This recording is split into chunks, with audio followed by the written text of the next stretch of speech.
Hello বিয়াস, আসসালামু আলাইকুম। তো সকাল সকালে রুটি বানালাম আর ডিম লাগিয়ে দিলাম। তো আমার বড় ছেলের পরীক্ষা আছে, সকালে ছেড়ে যাবে 8টার দিকে পড়তে, প্রাইভেট পড়া আছে। তার জন্য গ্যাসি সকালে নাস্তা গ্যাসি বানাই সবসময়, আর লাল কেটেল দুপুরে রান্না করি। তো বানালাম ডিম আর ডিম ভাজি করলাম, শর্টকাটের নাস্তা আর রুটি। তো ডাল বোনা আছে, এগুলো দিয়ে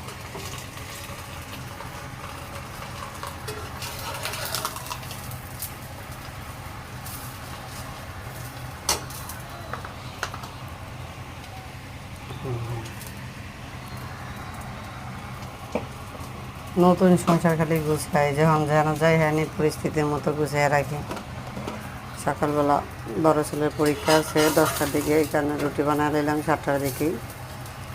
খাওয়ার পরে আবার ভাত রান্না করব দুপুরের জন্য, তার সাথে আবার যাইতে হইব, তার জন্য সকাল সকালে রুটি বানায় ক্লিয়ার করে ফেললাম।